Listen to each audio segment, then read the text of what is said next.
Hello, Status Coolers. Good afternoon to you all. Welcome. It is Wednesday, December the 7th. I'm your host, Kim Brown. We've got a great show for you in store today on Status Coup. If you guys want to come on in, do me a favor, give the video a like, a thumbs up, show us that you like us. And even if you don't like me, show us that you like Jordan and everybody else that shows up here and does their thing hosting and giving you the political analysis and the working class reporting that really all of us over deserve. We don't get enough of it. And the only way that we can keep that kind of content flowing freely to you is if you support us materially. And I appreciate the free support too. Thumbs up on the video, follow Status Coup News, places around the internet, Twitter, Facebook, all the platforms. But if you want to support this kind of media and reporting materially, you can do so very easily by becoming a member of Status Coup News. And you can also run the channel some super chats. It is also and always very, very appreciated. Thank you all so much for tuning in today. We've got a really interesting show for you. As you see on the thumbnail, Reverend Raphael Warnock was victorious in his Senate runoff campaign race against Republican Herschel Walker. I'm sorry. It's stunning to me that a couple of things. So I was very impressed by the turnout and also stunned that, the race still little close. There's that. So I want to talk about the Black misleadership class, the Black misleadership political class, because I feel as though Democrats are congratulating themselves a little too hard. And I assure you, as a Black American, I saw this race in Georgia, this Senate race, and all I thought was, the pro-police candidate is guaranteed to win. Do you know why? Because they both are pro-police. And we could talk about abortion. We could talk about a bunch of different issues that Warnock might be weighted in a Senate vote. But with control of the House now going to the GOP, we'll see. We'll see where this Biden agenda goes in Congress. But that's coming up later towards the show. And by the way, an additional honorable mention in the Black misleadership class. Apparently, political commentator Van Jones stood in front of a room full of white folks and apologized on behalf of Black America for Kanye and said, quote, "The silence is over." And I'm telling you, to quote that wonderful Baltimore philosopher Monique, when you do clownery, the clown will come back to bite. Lots of Black Americans were condemning Kanye West's anti-Semitic comments.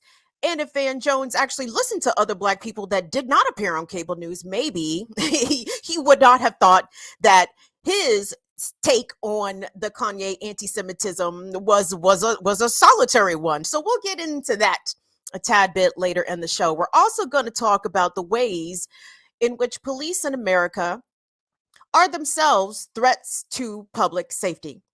Over the past, not even month, there's been a handful of stories that have jumped out at me. Only one, I believe, has gone national.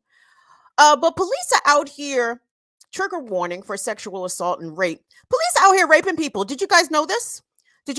We all heard about that story of the former Virginia State trooper who traveled across the country to meet up with a teenager he had been grooming, and he summarily killed her family and himself killed in a shootout with law enforcement. Now, while I have several other recent cases of police themselves committing sexual assault and rape, not to the extreme of this one, but enough that there needs to be a bigger conversation around the kinds of menaces that are employed on law enforcement departments. And I don't think we talk enough about that. The national news is quick to show you the story about a cop getting a cat out of a tree, right?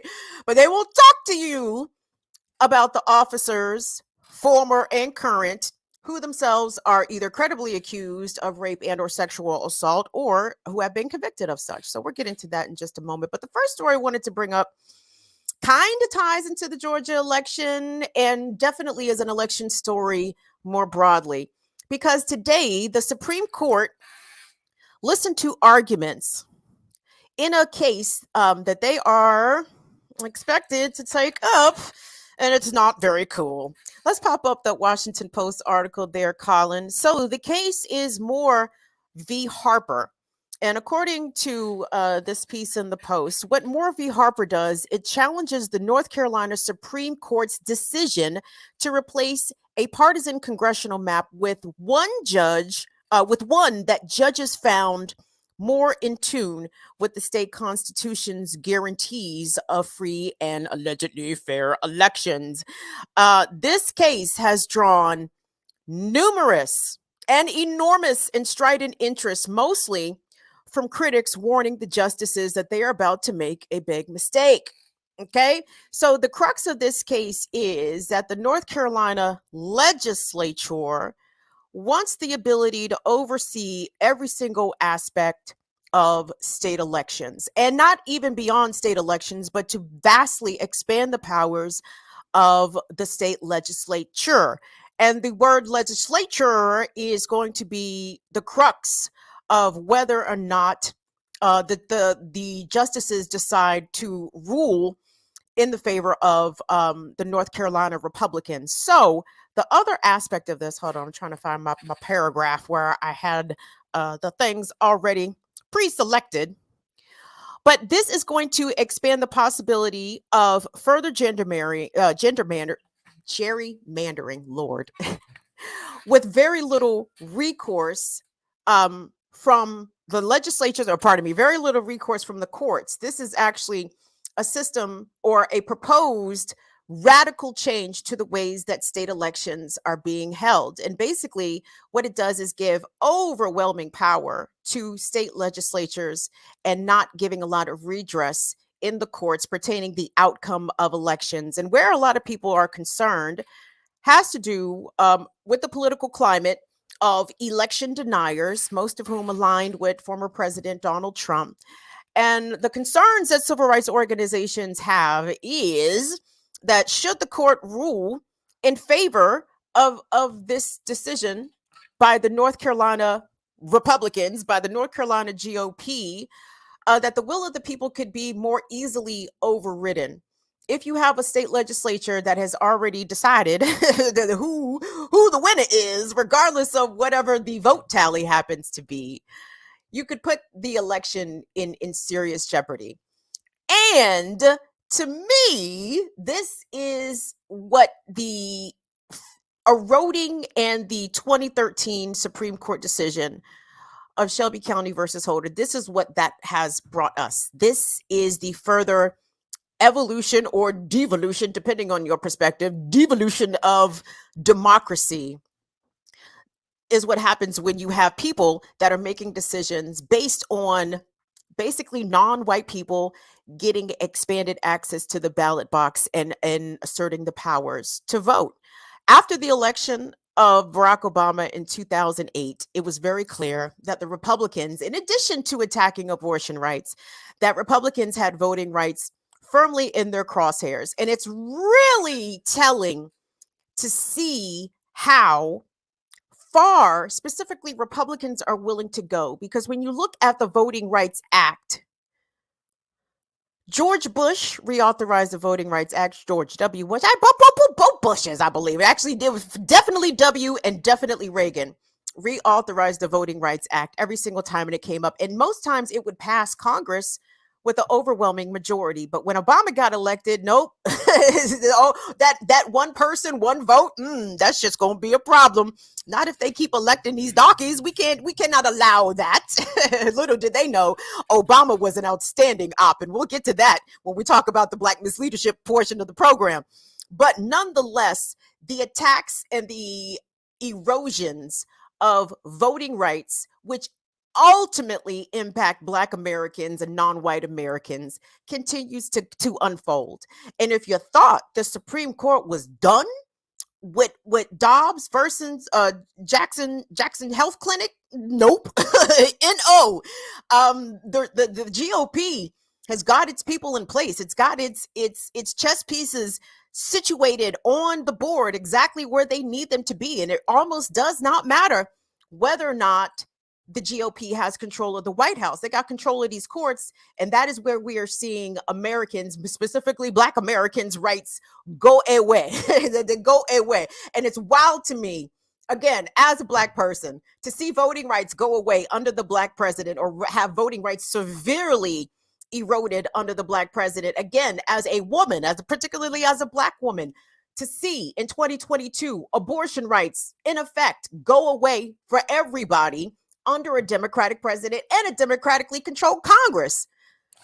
This is why I get frustrated with electoral politics, everybody, because at the end of the day, the power people don't need the election. You understand? They don't need to adhere to the will of the people because they already control all the levers of power. So it's kind of a moot point. But let's get back to these arguments because Justice Kagan, Elena Kagan, who I always feel her questions and even her opinions to be extremely thoughtful and well articulated, she sounded a bit alarmed at what the potential for the Supreme Court case and the outcome of it could be. So the Washington Post snipped a couple of minutes of Justice Kagan's questions, and let's take a listen to what she had to say.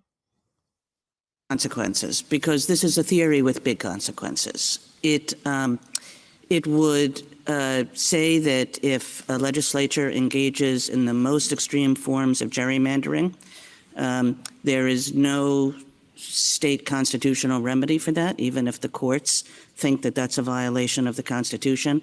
It would say that legislatures could enact all manner of restrictions on voting, get rid of all kinds of voter protections that the state constitution, in fact, prohibits. It might allow the legislatures to insert themselves, to give themselves a role in the certification of elections and the way election results are calculated. So, and in all these ways, I think what might strike a person is that this is a proposal that gets rid of the normal checks and balances on the way big governmental decisions are made in this country. And you might think that it gets rid of all those checks and balances at exactly the time when they are needed most. Because legislators, we all know, have their own self-interest. They want to get reelected. And so there are countless times when they have incentives to suppress votes, to dilute votes, to negate votes, to prevent voters from having true access and true opportunity to engage the political process. Justice Elena Kagan there during arguments for the case out of North Carolina that could radically affect the way that elections in this country are fundamentally certified, the way that political districts are drawn. And what we're trying to hear here, or at least what the proponents of this case argue, is that the states, according to the Constitution, that is, the use of the Constitution's referencing of legislature is going to be really interesting, the way the justices are going to interpret this.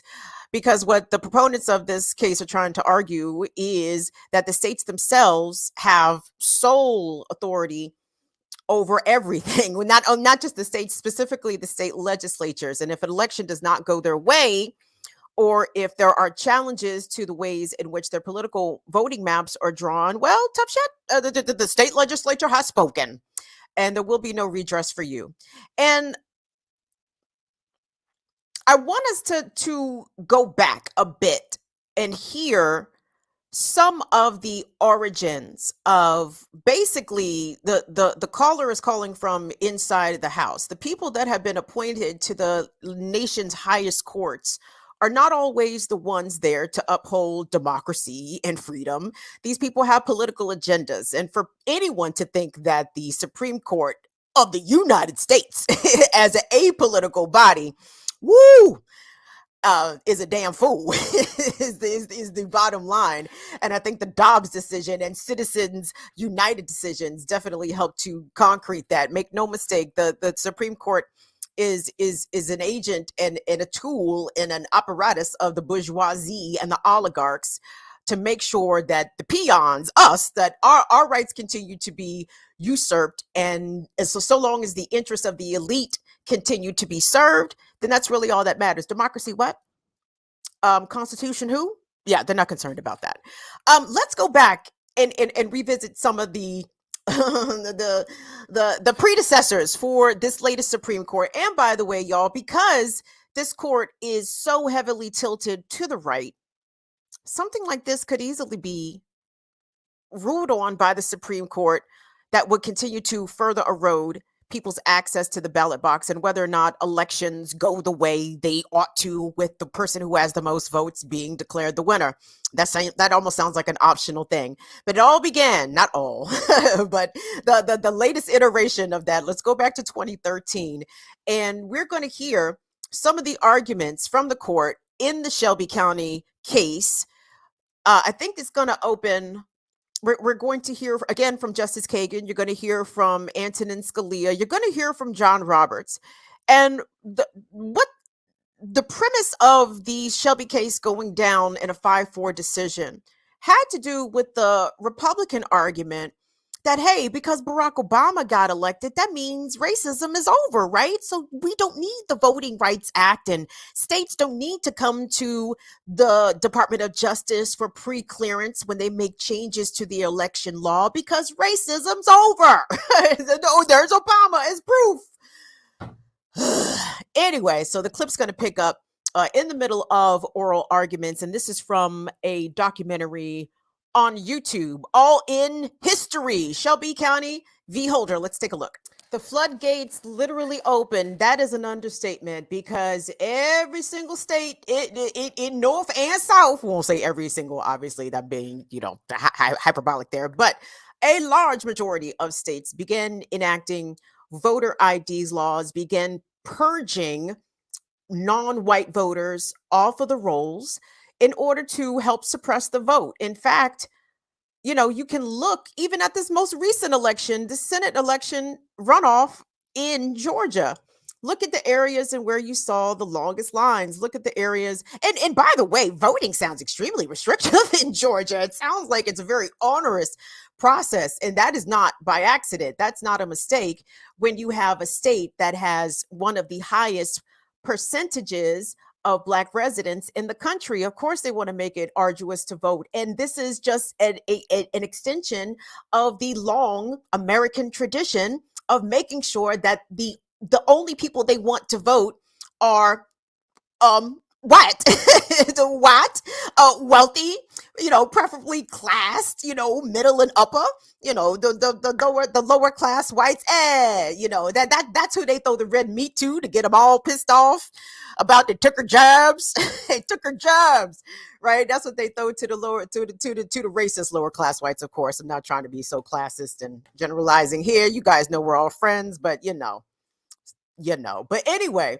So it'll be interesting, and please, I am not putting anything past this court, because why? The GOP has been playing the long game for a very long time. You heard there in that clip, Chief Justice Roberts has made a career of opposing the Voting Rights Act and trying to take out some of the bite, take out some of the teeth, which he was successfully able to do, in his opinion, in 2013. The only thing I agreed with that court on regarding that decision, again, I did not agree with the decision, but Roberts and Scalia did ask interesting questions. They were like, I'm paraphrasing here. Well, if is it more racist to vote in North Carolina than it is, for example, in New York or in Ohio? There's a lot of states, red and blue, across this country that do things to disenfranchise Black voters and to suppress the Black vote. And that, I thought, was a very fair question. But the answer was not to throw pre-clearance away altogether. Maybe make all the states come to the Department of Justice when they want to make changes to their election laws, because we know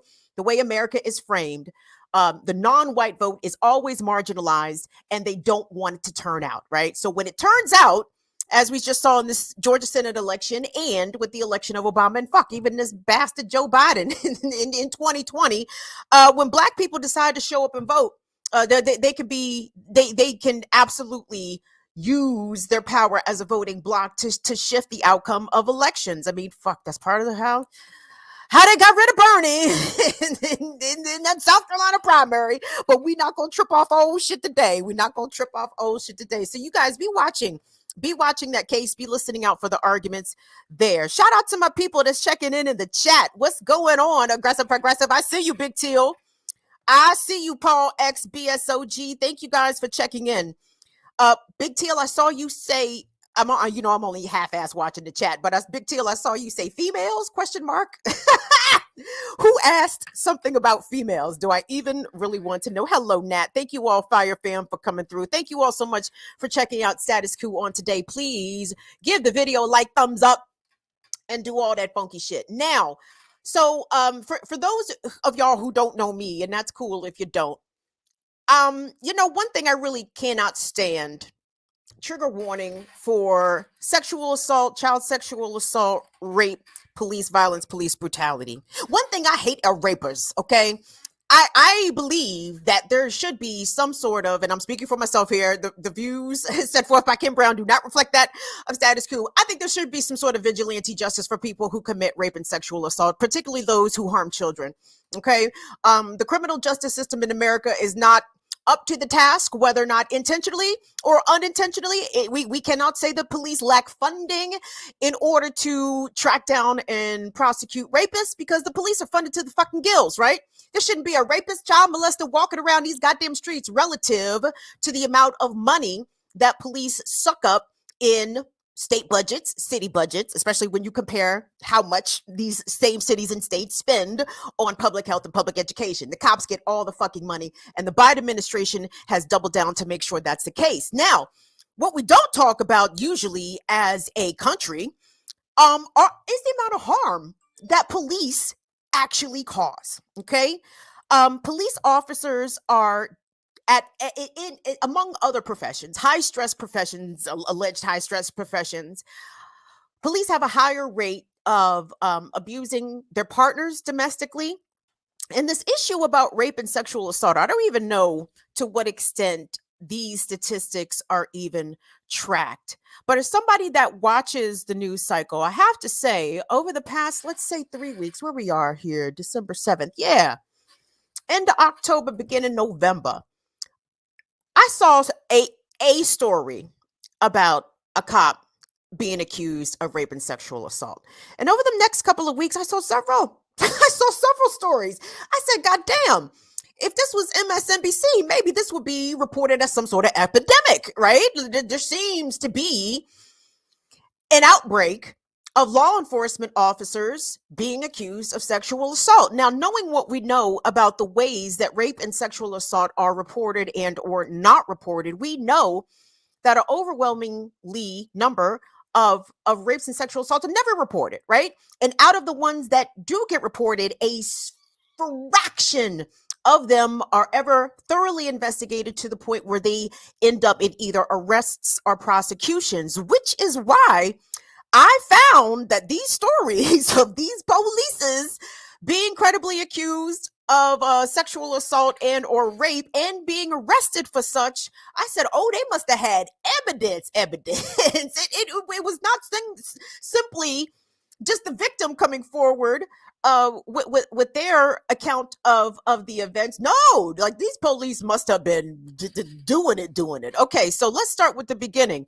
So this case, this is going to be the NBC News piece there, Colin. Everybody saw this. This made national news. Ex-Virginia state trooper posed as teen for sextortion catfishing of girl whose family he killed. You know, I might have led with ex-Virginia state trooper kills family of 14-year-old he catfished and groomed for his own sexual gratification. Okay, we know the story again because this one made national news because of how horrific and egregious it was. In case you were not familiar, let's see, Justin Lee Edwards, 28 years old, a former state trooper with the Virginia State Police, presented himself to this 14-year-old girl living in California as though he himself were a teen. And Justin drove all the way from Virginia to California, kidnapped the girl, and killed her mother and her grandparents.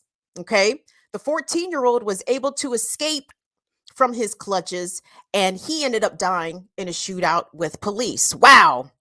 And that's not a standalone story. Let's go to the next one because I got a list of these. This case coming out of Indiana. Is that the one I have up next? Yep. Warwick County Sheriff's Deputy faces rape charges. This sheriff's deputy is charged with 2 counts of rape. I can't say thankfully, Jesus. I was going to say thankfully these were not committed whilst on the job, but really, does it matter where they happen? No, it absolutely does not matter where these assaults occurred. So the details surrounding this is that the sheriff's deputy had an acquaintance, okay, whom he reached out to. They were friends or friendly. And he reached out to her after he ended a relationship that he was in. And when they went out on a date, the victim alleges that this sheriff's deputy told her while in their car, he allegedly assaulted her more than once and told her that she had 30 seconds to comply with his sexual advances. Now, the story that I found, it does not go on to say whether or not he threatened, you have 30 seconds to comply unless I start shooting. I'm not really sure. But if I'm in the presence or God, she's in the custody of this cop, even though he was not on the job when this happened, not on duty. He was actually definitely still working for the Warwick County Sheriff's Department. But because he was not on duty when this happened, that doesn't matter. I still would be scared shitless if a cop directed me to do anything and I refused, because I would feel as though I didn't really have a right to refuse the police. Okay. And this person, his name is Deputy Jared Stuckey. And Deputy Stuckey has been arrested. He is already out on bail. And according to this piece here by WEVV.com, the victim went to the hospital the same night of the assault. Detectives came to the hospital and they found her account to be very credible. It was a relatively short investigation, and I do want to credit the Evansville police. Is this Evansville police, I believe, or in the proximity therein, for taking these allegations seriously and not trying to put up some bullshit thin blue wall, which we all know happens a lot.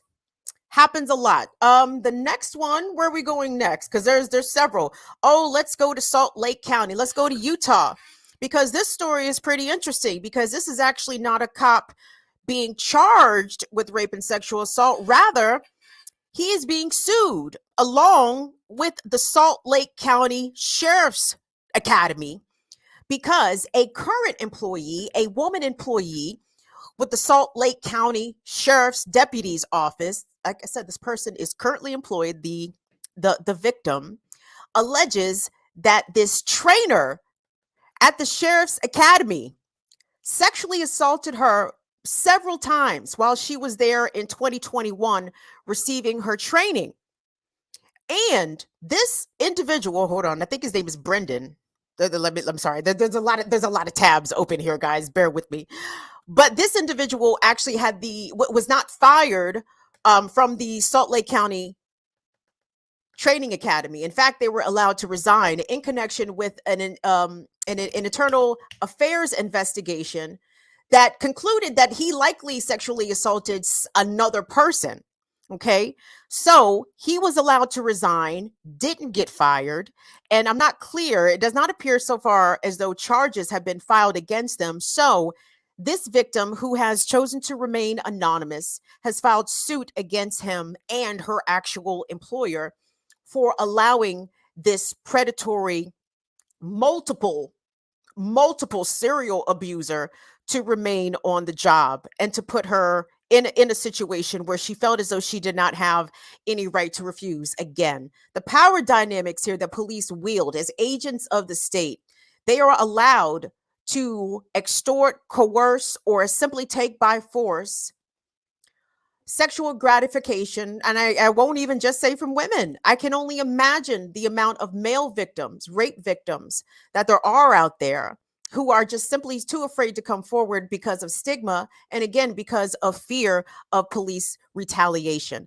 Let's go to that New Orleans story, because, it wasn't just the Virginia State Police guy who seemingly had a thing for 14-year-olds. Nope, this cop in New Orleans, former cop in New Orleans, has pled down and agreed to take 7 years in jail for contacting, grooming, and sexually assaulting a 14-year-old minor over the course of several months.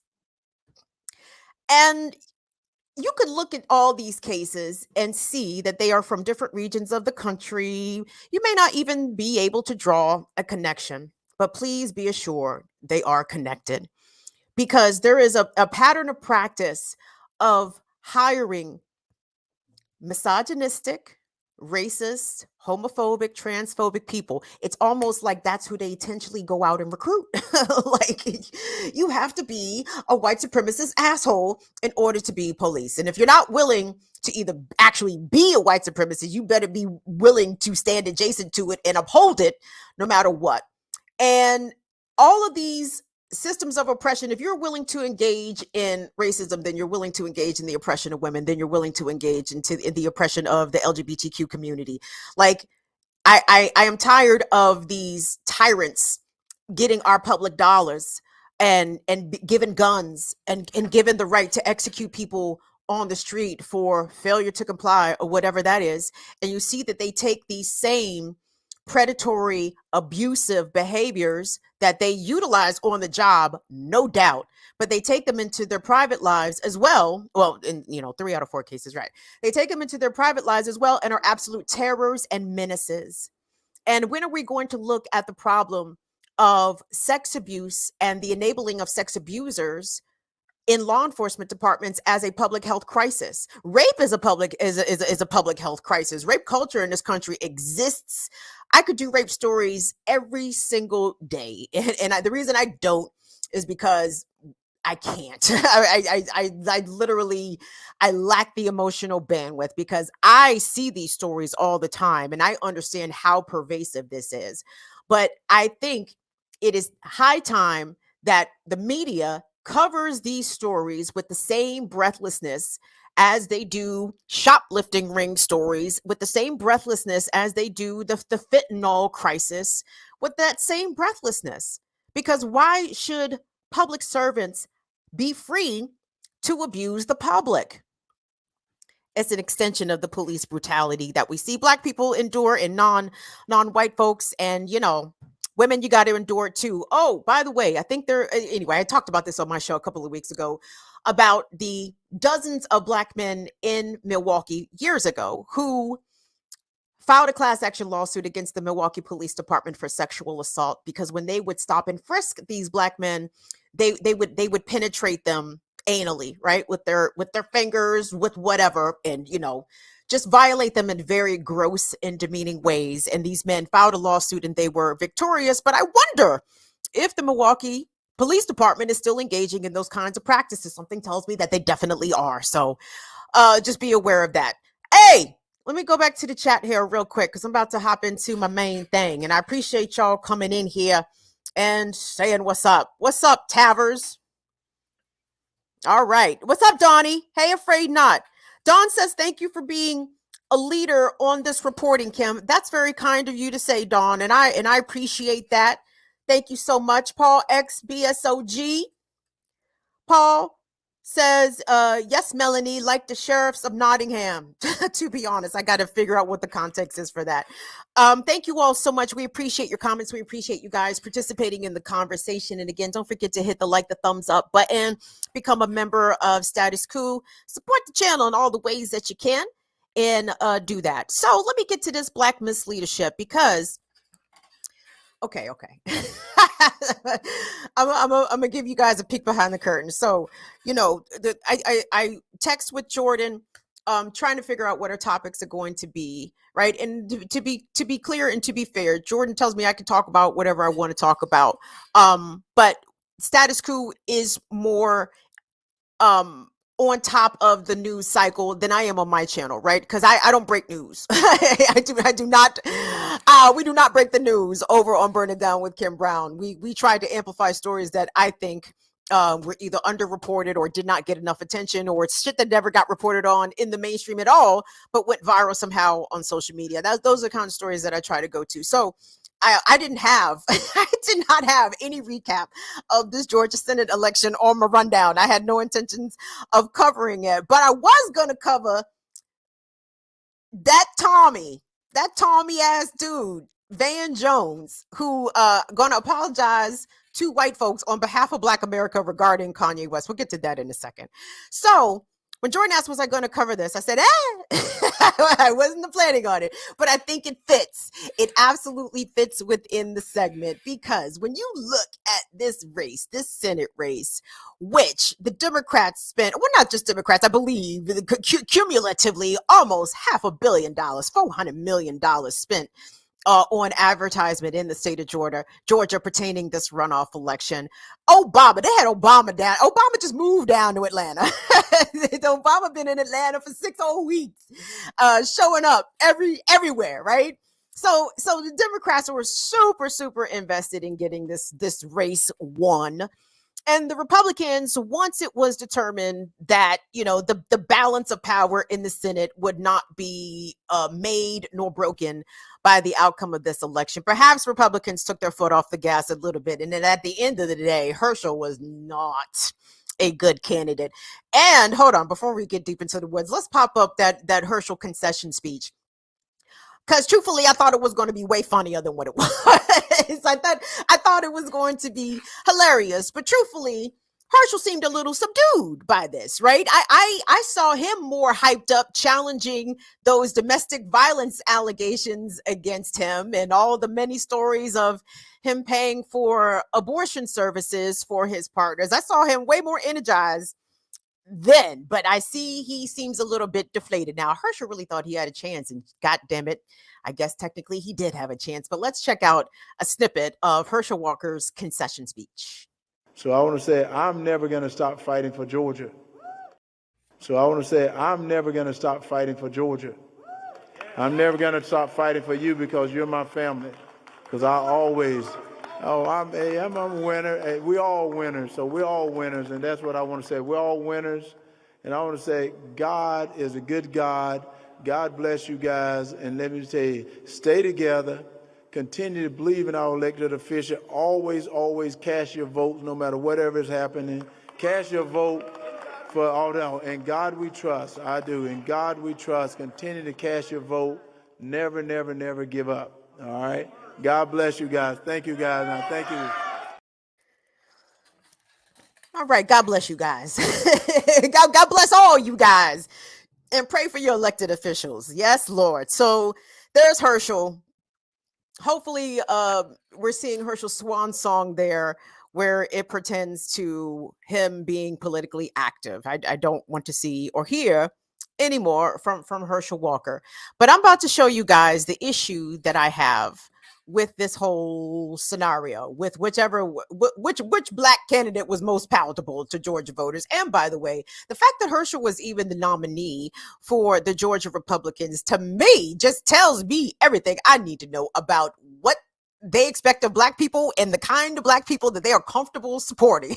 You have to be a stepping and fetching coon ass Uncle Tom who can't half-ass talk, who cannot articulate sentences and thoughts in any meaningful way, who enables or embodies the very negative stereotypes that racist white Americans have about black men, is that they are absent fathers, they are beaters, they, run a busload of broads to the abortion clinic. Like, Herschel embodies the absolute worst, the worst of what people perceive black men to be. Okay, he is just awful. And the Republicans told me everything I needed to know about what they think of black folks by the fact that I'm not racist. I want Herschel to be up there. Okay, you want Herschel half-ass can't talk and ass all the way up there. And mind you, sometimes I half-ass can't talk, but God damn it, when the racists start supporting me, then we have some problems. Oh, let's go to, so we got some super chats real quick. Come through, Prentice. Prentice threw up $10. Thank you so much for your super chat support, and said, Greg Palast has done great work exposing the GOP voter suppression. See his documentary, Best Democracy Money Can Buy. I've been following Greg. Thank you so much for that super chat. dearest. And yes, I've been following Greg Palast's work for the better part of a decade, but Greg Palast has been on this, and I will check out the documentary. I've not seen it yet, but I'm extremely familiar with his extensive reporting on that. And thank you, Mystery of Seven, for your super chat. Appreciate that. Thank you guys very much. Let's cue up that campaign ad for Raphael Warnock. So this was my big problem, okay, with Warnock versus Walker. Because when it comes to the interest, and I'm sorry, guys, I talk about race because that's how America is framed, okay? From its very inception, America has always viewed its citizenry, the rights therein, through the lens of race, okay? It wasn't Black people, because sometimes people be like, why everything got to be about race? Okay, it wasn't Black people segregating the bathrooms and the goddamn water fountains, okay? that we were not making everything about race. The ruling white supremacist class was making everything about race. And truthfully, if you are non-white, most of your experience is based around race and how you were treated within different institutions.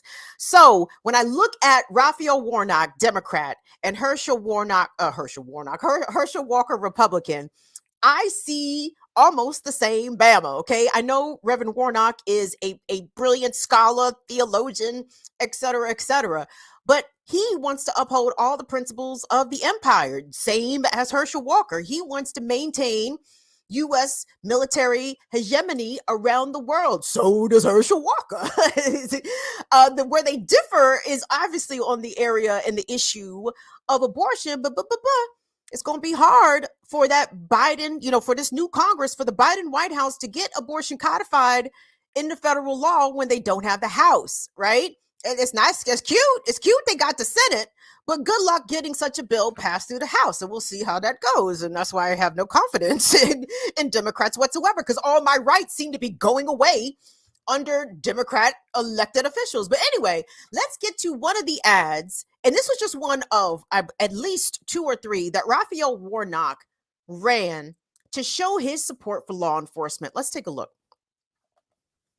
Hey, I'm Alfonso Williams at the Burke County Sheriff's Office, and we're glad to be here with the Reverend Senator Raphael Warnock. I am here to meet with the Senator to tell him how much rural law enforcement appreciates the Investment Act, the bill that will help sheriffs and chiefs and law enforcement with mental health issues, will help pay for college for law enforcement persons who wish to go back to study.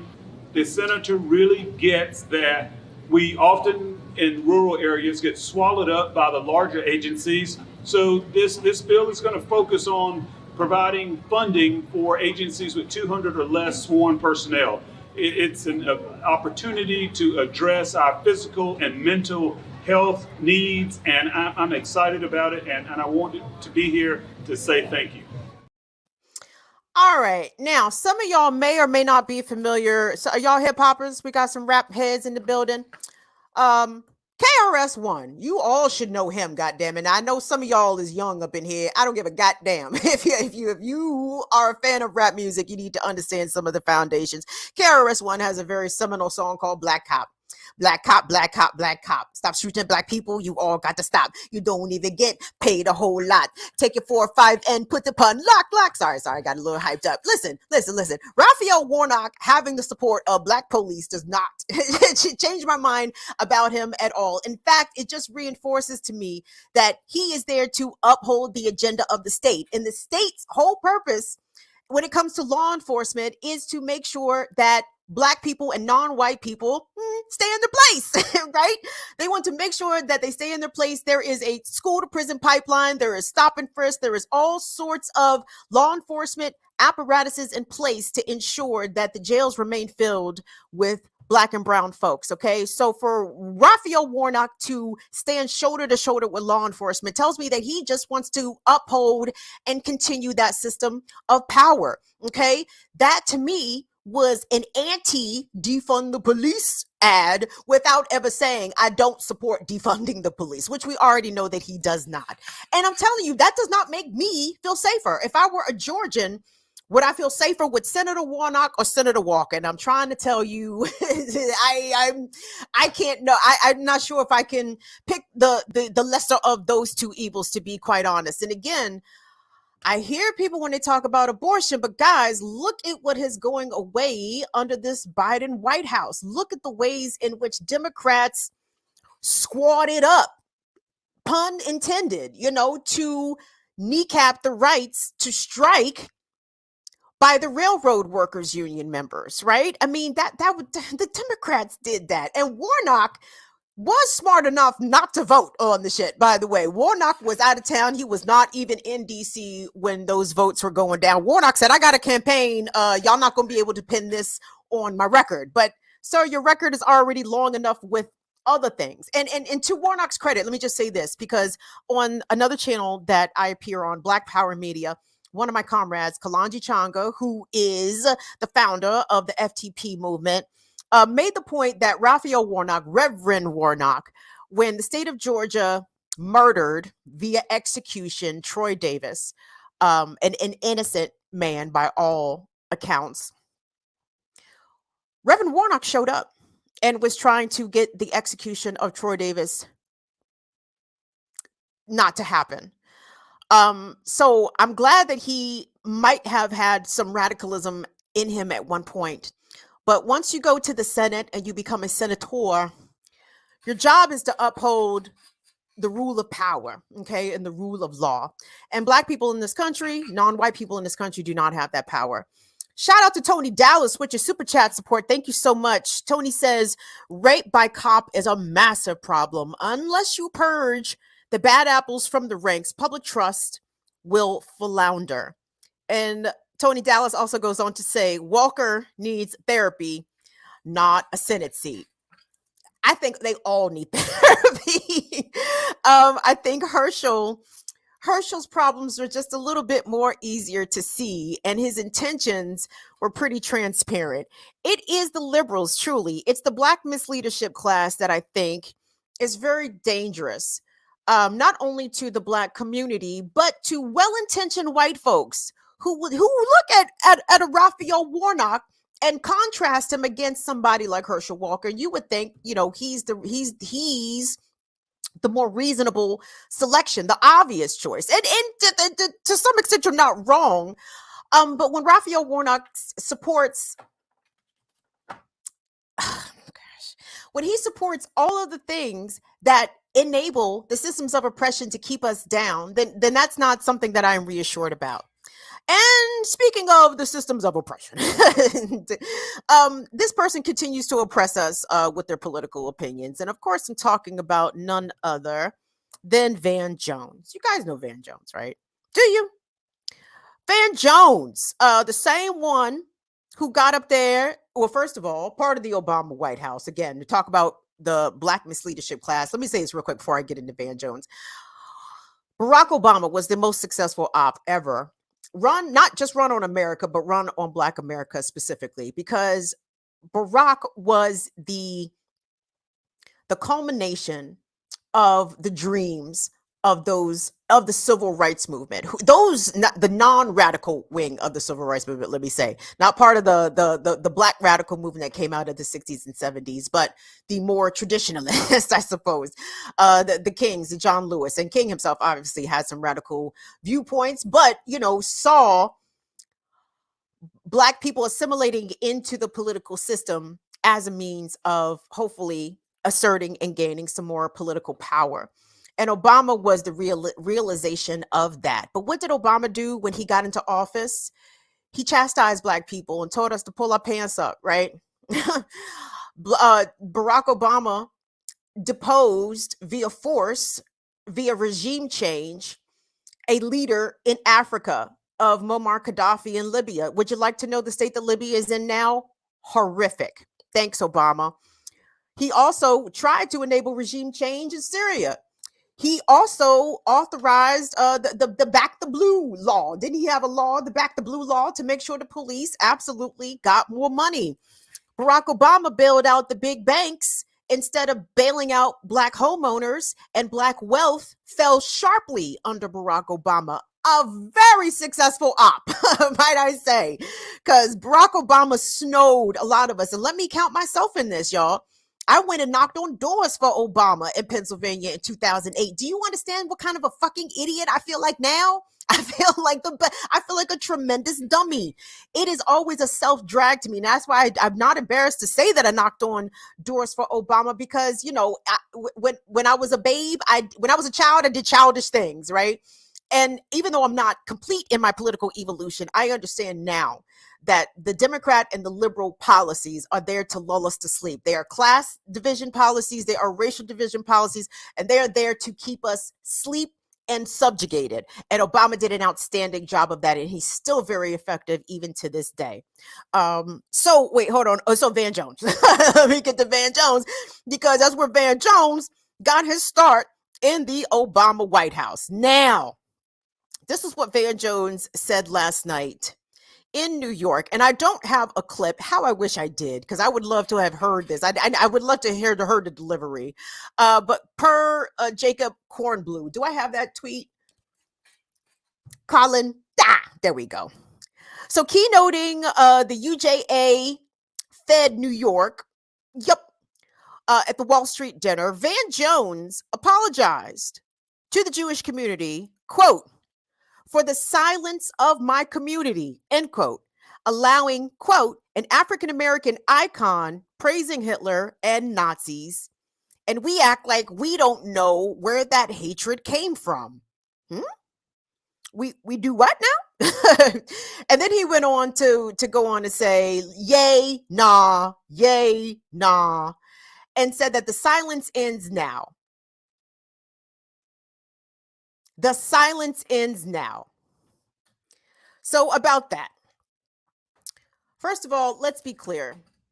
Van Jones, nor Kanye West, nor Barack Obama, nor Raphael Warnock, nor Joyanne Reid, nor a lot of people. Black people are not a monolith, and there's no one Black person that speaks for all Black people. We all have shared interests. We all have shared oppressions and challenges that are unique to the Black American community, but nobody speaks directly for us, Kanye especially. So for Van Jones to say, to denote himself, the singular voice of Black America, and took it upon himself to go in there and apologize to white folks for nobody in Black America condemning Kanye, just tells me that all the previous shit that Kanye said, degrading women, degrading even his own partners, and his anti-Black statements regarding slavery is a choice, and Harriet Tubman didn't free nobody, and all the other shit that he has said years leading up to the anti-Semitism, that just shows me what kind of a coon Van Jones is. Because if Van Jones really gave a fuck, he would have said something when Kanye was popping off his misogynistic shit. He would have said something when Kanye was popping off with his anti-Black shit, which he has done quite a bit. But it wasn't until Kanye affected a segment of white folks, an oppressed segment of white folks. Well, not, let me say, marginalized segment of white folks. It wasn't until he said something about that marginalized group did Van Jones decide to speak up. And let's be clear, Jewish people have absolutely been marginalized globally throughout history, but I can tell you who never marginalized Jewish people, and that's Black Americans, okay? And even Kanye talking that dumb shit, praising Hitler. Again, Kanye don't speak for us, okay? So I don't feel a need to apologize for Kanye, but I will condemn Kanye in his comments, because at one point I was a fan of his, and it's been a long time since then. But because I have even ever in my lifetime spent money in Kanye West's direction, that's why I ever said anything, okay? And not to say that Van Jones watches my show. I'm sure he does not. I'm sure he does not. But it wasn't just me. It's been a lot of Black people out here condemning Kanye for a very long time. And had he been gotten out of the proverbial paint for the previous shit that he said, he never would have had the opportunity to have such a large microphone to when he would have spewed his anti-Semitic remarks, right? And that just tells me Van Jones don't care about black people and especially does not care about women, and especially does not care about black women. Because let me say this real quick about Kanye's misogyny, and people can make an argument about rap music having a lot of misogynistic lyrics, and that is correct and accurate. Not all rap, but a not insignificant amount of rap.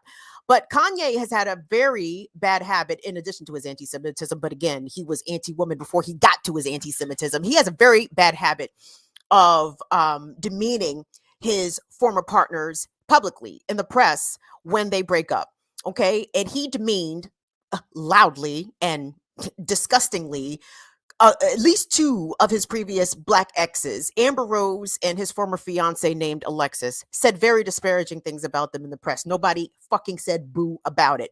It wasn't until he started talking shit about his ex-wife Kim Kardashian. They're like, Kanye, that's very violent and abusive. Yeah, it is. And if you'd have noticed when he was saying it about black women, maybe him saying it about Kim Kardashian wouldn't come as a big fucking surprise. Okay, but Kanye also part of the black misleadership class. And I want us to play this clip about from Malcolm X from years ago. And if you move in lefty Twitter spaces, likely you have seen this clip, but this clip is evergreen, baby, because Malcolm does not fucking miss.